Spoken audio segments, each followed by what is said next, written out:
Jonathan, hey, not too often do you get to meet Jesus. I think she's growing up. Sometimes you can go from faith to doubt. What is the most embarrassing childhood story you could possibly share with us right now? You never really know who's randomly gonna visit the Chosen set. I don't know if you've heard of this little show called Duck Dynasty. Originally, I thought I was gonna be Samson. Samson, But they said not enough muscles, so I think we decided on Absalom. Man, look at this man.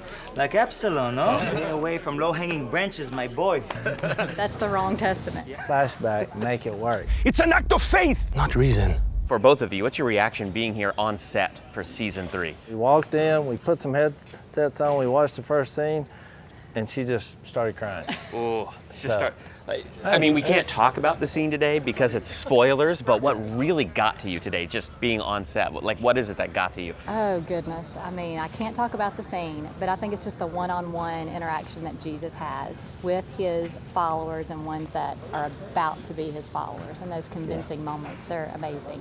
Oh, this was super good. Yeah. Yeah.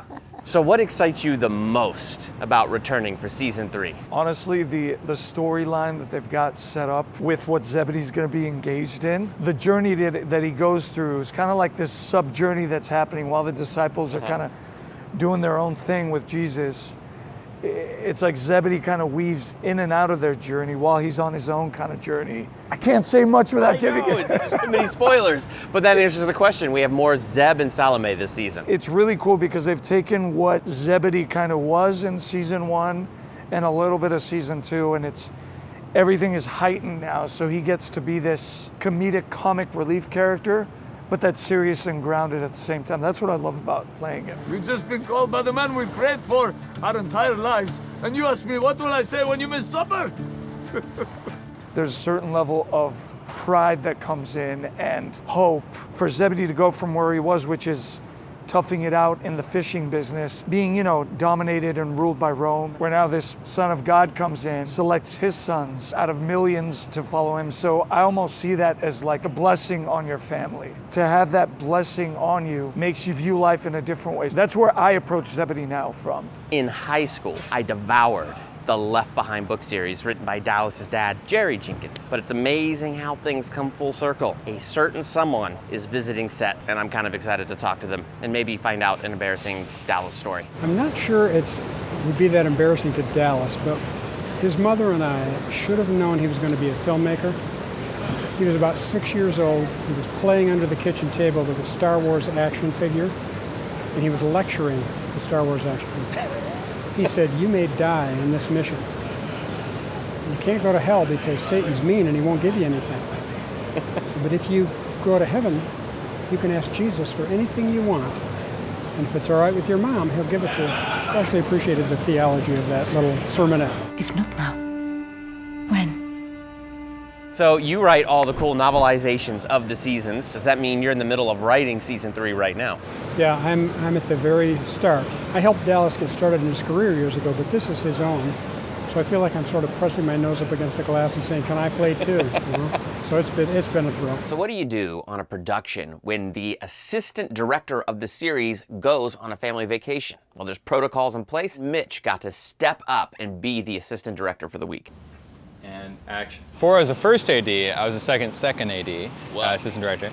And second AD, I would direct backgrounds. Make sure that the background kind of matches what's in the script or matches Dallas's vision. What is an assistant director? They kind of run the day-to-day aspects of the set. They run everything that's non-creative to do with the set. So logistical things. Last looks, please. We are usually the ones who get actors into the set. All right, first team is stepping in. Make sure everyone has everything they need before we do the shot.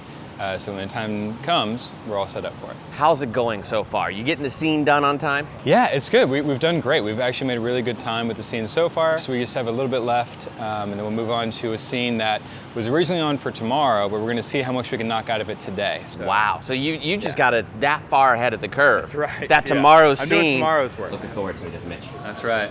It's all about perception.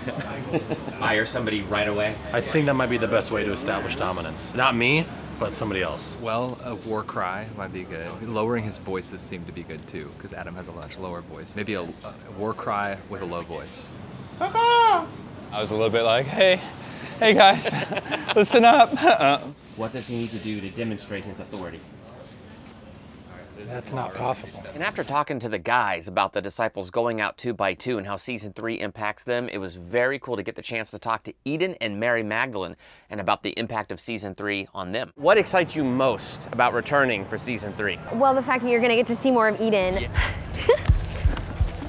What really excites me is really just being back with my castmates because they're family, like summer camp. How does this impact Mary Magdalene as the disciples are sent out 2 by 2 this season? She's kind of back at home with all the gals. As all the guys are off traveling and healing, she's sort of dealing with new dynamics among the women of the group, sort of new like personality. Sometimes clashes, sometimes not with Tamar. Cultural differences and misunderstanding, and I think that's really important to like see people working out issues without it being like this big explosive like argument. It's just like really nuanced, subtle, woman to woman, passive aggressive, you know, that whole thing.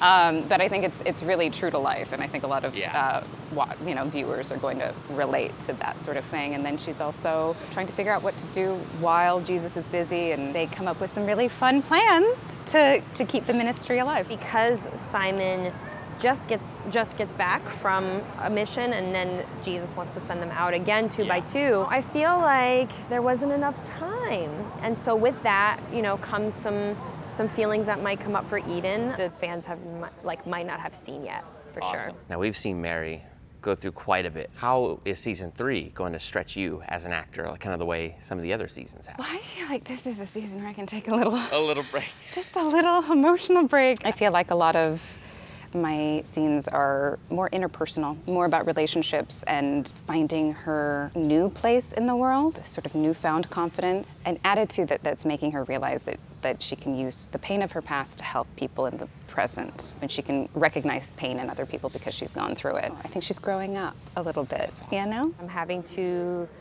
go into layers that I haven't quite dove into yet. It's stretching me just in my life too. Even though you're followers of Jesus and that you're faithful, that sometimes you can go from faith to doubt, to disbelief, and then back to faith. I think that's really what I'm looking forward to for the fans to see. Well, that is a wrap on The Warehouse here in Texas. Next week, guess where we are? We are in our own studio, our own set for the first time. We're gonna be in Capernaum, and it is gorgeous. You do not wanna miss that. So hit the subscribe button and hit that bell by the subscribe button so you're notified as soon as that video drops. Oh my gosh. Chris, Yoshi. this is the end to your video. This is the end. We just created a better ending, you and I. You and I together. Chris. Yoshi. Bye. Later.